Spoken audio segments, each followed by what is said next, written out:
This is Self-Esteem for Women, a guide to overcoming self-doubt and gaining confidence and inner strength, written by Gregory Harvey Sr., read by Jesse Gross.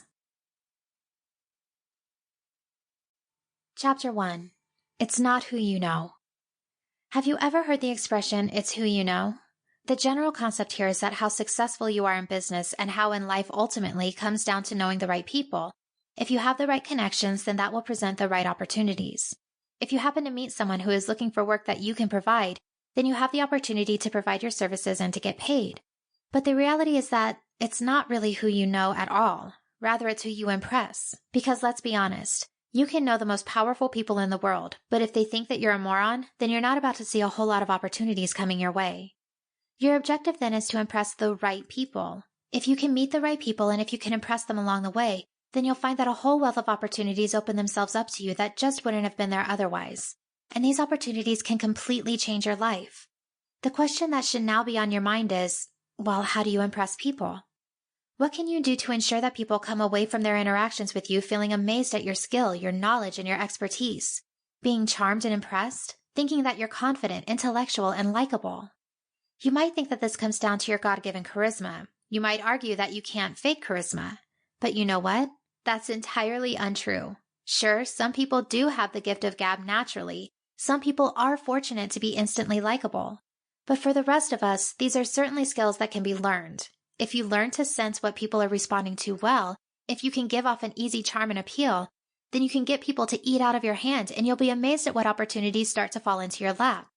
I can tell you that since learning how to present myself in a certain way, I have been literally inundated with offers in my career. I've partnered with some hugely well-known figures, I've been able to travel around the world, and I've received financial backing for my own creative endeavors. This is without actively chasing these opportunities. This comes from brief interactions with people that result in them quickly gaining immense confidence in me and a desire to work together. Get ready for opportunity.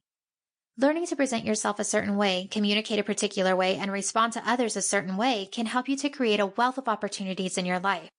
I mentioned the example of business opportunities that could present themselves because this is what many people will be interested in. But of course, the ability to present yourself in a certain way and to make yourself more instantly magnetic and likable can be useful in a whole myriad of different situations. For example, it can of course help you to attract members of the opposite sex. It can help you to improve your current relationships, and it can help you in sales.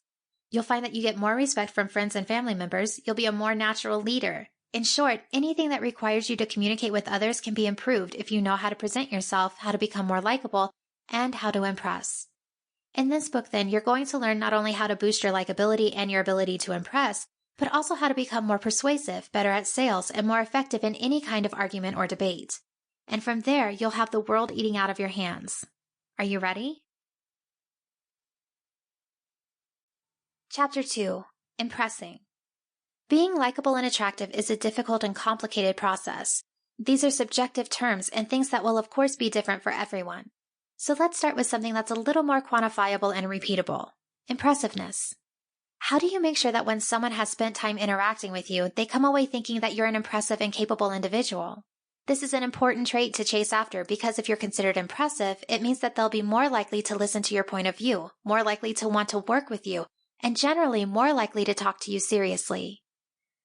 The cardinal rule of impressiveness. Before we dive in any further, let's start with a signal cardinal rule of impressing people. That is not to try to impress people, or at least to make it appear as though you aren't trying. Here's how it goes. When you try to impress someone, it sends a message that you want their approval.